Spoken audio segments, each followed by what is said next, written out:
Selamat datang di Jeki Anggara Channel. Pada kesempatan kali ini saya akan menjelaskan tentang materi pengolahan penilaian. Dalam pengolahan penilaian saya akan menjelaskan lebih rinci tentang prosedur pemeriksaan lembar jawaban, perhitungan nilai akhir, dan acuan penilaian. Sebelum saya menjelaskan materi-materi tersebut, ingat tekan tombol subscribe, like, komen, dan share sebanyak-banyaknya agar teman-teman yang lain bisa mengetahui materi ini lebih dalam lagi.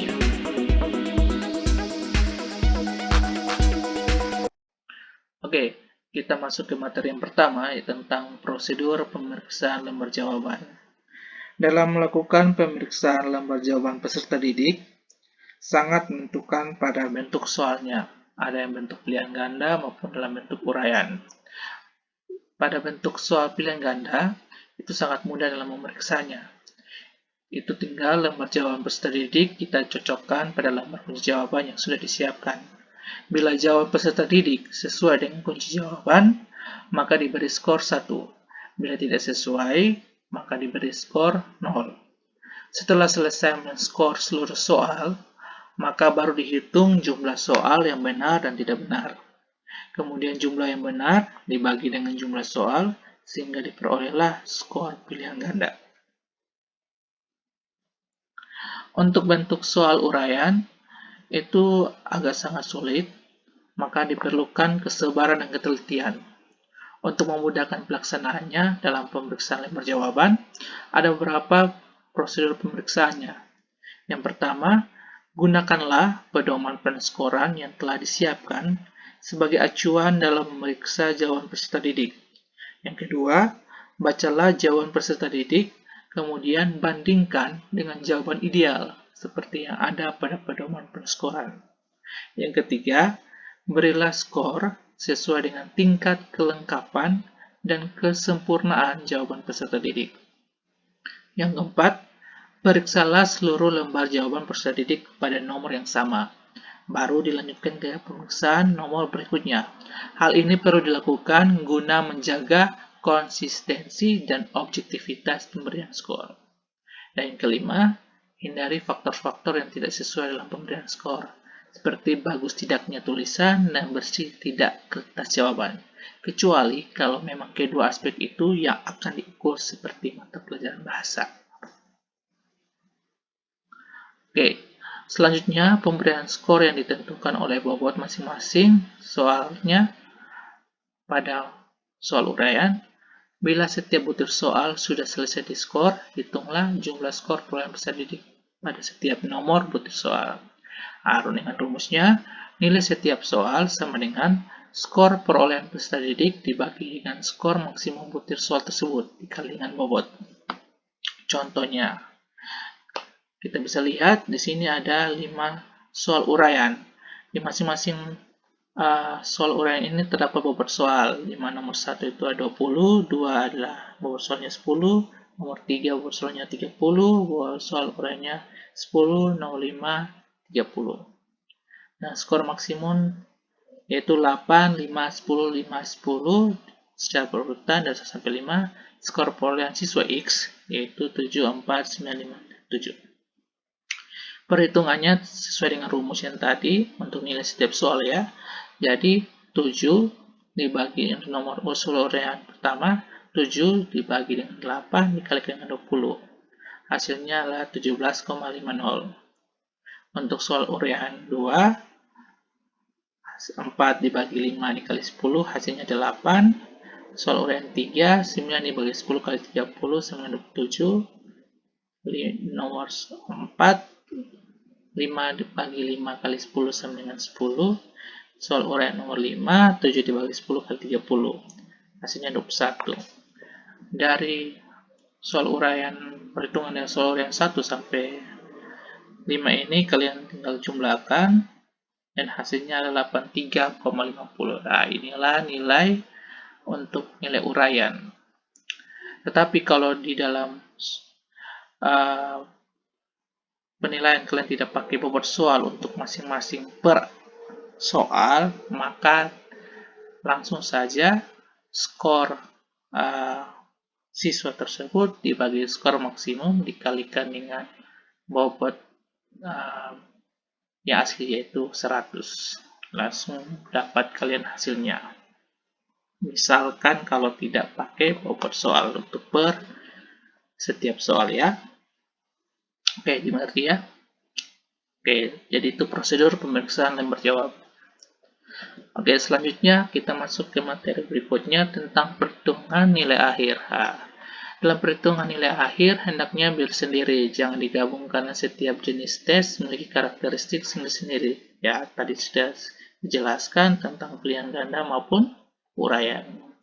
Jadi contoh, perhitungan nilai akhir untuk tes tertulis. Diketahui nilai Jo dalam ujian kimia seperti di tabel.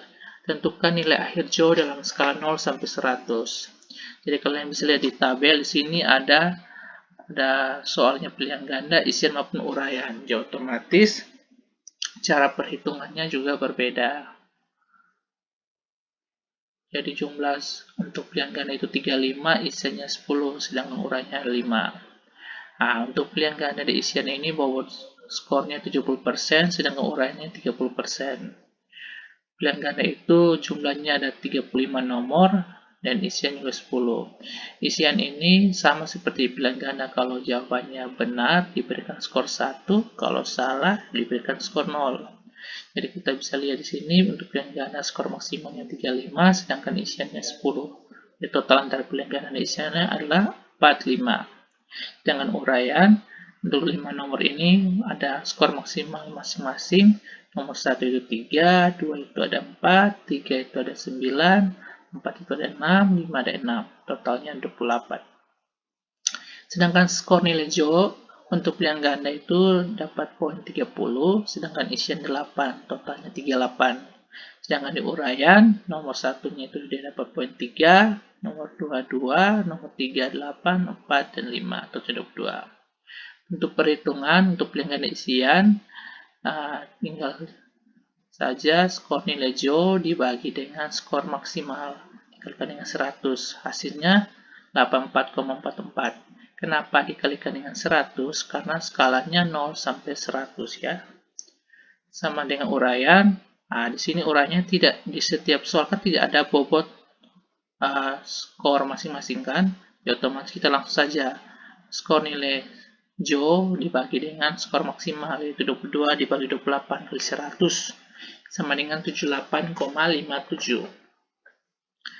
Di sini kita ketahui bahwa di pilihan ganda isian ini bobotnya 70% dan uraian 30%. Jadi otomatis nilai akhir Jo adalah 70% dikali dengan 84,44 ditambah dengan 30% dikali dengan 78,57. Hasilnya adalah 82,68. Jadi otomatis nilai Jo adalah 82,68. Jadi di sini kalian harus perhatikan baik-baik ya berkaitan dengan bobot nilainya. Oke,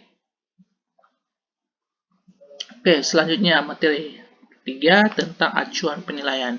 Pada acuan penilaian ini terdapat dua, yaitu penilaian acuan norma atau disingkat PAN dan penilaian acuan patokan atau disingkat PAP. Penilaian acuan norma ini berasumsi bahwa kemampuan orang itu berbeda dan dapat digambarkan menurut distribusi normal. Perbedaan ini harus ditunjukkan oleh hasil pengukuran. Acuan ini digunakan pada tes seleksi, karena sesuai tujuannya, tes seleksi adalah untuk membedakan kemampuan orang, khususnya bila jumlah pendaftar yang diterima berdasarkan pada kuota atau daya tampung. Contoh, seperti kalian ingin masuk ke perguruan tinggi, masuk di pendidikan kimia, batas kuota itu 25, padahal yang daftar itu 50. Otomatis diberikan tes untuk kalian bisa mengerjakan soal-soal tersebut. Dari peringkat 1 sampai 25 itulah yang masuk ke perguruan tinggi atau prodi tersebut, sedangkan 25-nya tidak. Jadi mengerti ya tentang penilaian acuan norma ini. Oke. Berikutnya penilaian acuan patokan atau PAP. Tes acuan patokan ini berasumsi bahwa hampir semua orang bisa belajar apa saja namun waktunya yang berbeda. Penilaian yang mengacu kepada tujuan instruksional atau untuk mengukur tingkat penguasaan peserta didik. Konsekuensi acuan ini adalah adanya program remedial dan pengayaan, tetapi acuan sangat bermanfaat dalam upaya pencapaian standar yang telah ditentukan, meningkatkan kualitas hasil belajar dan peserta didik dapat diketahui derajat pencapaiannya. Contoh misalkan kalian pada saat SMA ada ulangan harian, diberikan soal oleh guru dan dikerjakan. Begini, standar minimal untuk lulus itu 60 untuk melewati kompetensi dasar. Jadi nilai KKM lah, misalkan 60. Mungkin kalian kerja, hasilnya di bawah 60, ya otomatis kalian harus mengulang dengan cara guru memberikan remedial. Dengan remedial, jadi menguji kembali pemahaman kalian tentang materi tersebut. Kalau belum tuntas, dan pasti akan diulang lagi untuk melatih kalian sehingga bisa mencapai kompetensi dasar tersebut. Oke, ini perbedaan PAP dan PAN. Tadi sudah dijelaskan kalau PAP itu cenderung menekankan pada hal yang dapat dilakukan oleh peserta didik, bukan membandingkan dengan teman-teman yang lain. Sedangkan PAN fokus dalam membandingkan hasil belajar dengan peserta didik dengan teman-teman lain. PAP, kalau sedangkan PAP itu kriterianya penilaian ini adalah tingkat pengalaman belajar yang telah dicapai oleh peserta didik setelah kegiatan belajar atau berkaitan dengan kompetensi dasar yang sudah ditentukan sebelum memulai kegiatan pembelajaran. Sedangkan PAN, penilaian ini biasanya digunakan untuk seleksi atau penilaian akhir belajar. Tujuannya untuk PAP adalah untuk mengukur ketercapaian tujuan atau kompetensi yang telah ditetapkan sebagai kriteria penghasilan dalam proses pembelajaran, sedangkan tujuannya dalam PAN adalah untuk mengklasifikasi peserta sesuai dengan tingkat tren dan tingkat kemampuan yang dimiliki oleh mereka. Sedangkan PAP itu untuk menjelaskan hasil tes formatif, kalau PAN hasil tes sumatif, PAP untuk mengukur sejumlah besar kompetensi yang sedikit tes, sedangkan PAN mengukur sejumlah terbatas kompetensi dengan banyak bukti tes. PAP itu diutamakan survei, sedangkan PAN itu terutama untuk penugasan. Kalau PAP, penafsiran hasil tes membutuhkan pendefisian kelompok secara jelas, sedangkan PAN, pendefisian berlaku yang diukur secara jelas dan terbatas. Dan yang terakhir untuk PAP, menekankan perbedaan di antara peserta tes dari segi tingkat pencapaian belajar secara relatif. Sedangkan PAN menekankan penjelasan tentang perilaku yang dapat dan yang tidak dapat dilakukan oleh setiap peserta didik. Itu perbedaan PAP dan PAN. Kalau persamaannya, otomatis yang pertama membutuhkan tujuan evaluasi khusus untuk menentukan fokus data yang dibutuhkan. Yang kedua, membutuhkan sampel sebagai subjek yang relevan ketika akan dijadikan sasaran evaluasi. Yang ketiga, memiliki rumus khusus mengenai hal yang akan diukur. Keempat, sama-sama digunakan dalam dunia pendidikan, meski dengan tujuan yang berbeda. Tadi teman-teman sudah tahu ini tujuan untuk PAP untuk apa, PAN untuk apa ya. Kualitas nilai kodenya dilihat dari segi validitas dan reliabilitas. Oke, ini contoh PAN dan PAP dalam dunia pendidikan kalau digunakannya. Pada sebuah tes yang terdiri 50 butir soal, siswa A dapat menjawab dengan benar sebanyak 35 butir soal. Bila skor tertinggi di kelas adalah 35 dan penilaian didasarkan pada acuan patokan dan skala yang digunakan adalah 0 sampai 100, tentukan nilai siswa A dengan PAN dan PAP. Oke, kita dahulukan dengan PAN. Nilai siswa A dengan PAN ini kita menggunakan rumus nilai sama dengan skor yang diperoleh dibagi dengan skor tertinggi di kelas dikalikan dengan 100. Jadi 35 dikali 35 kali 100 sama dengan 100. Kenapa dibagi dengan skor tertinggi di kelas? Karena dia adalah nilai yang tertinggi, paling tertinggi di kelas tersebut. Oke. Sedangkan untuk PAP itu nilainya skor yang diperoleh dibagi dengan skor maksimum. 35 dibagi 50 dikali 100 sama dengan 70. Nah, ini kalau menggunakan PAP untuk mengetahui standar pemahaman terhadap materi tersebut. Kalian lihat bahwa untuk di PAP lebih kecil nilainya daripada PAN, atau PAN menunjukkan nilai yang lebih tinggi daripada PAP. Hal ini dikarenakan dalam penilaian yang menggunakan acuan PAN, seluruh siswa akan berdistribusi dalam sebuah kurva normal.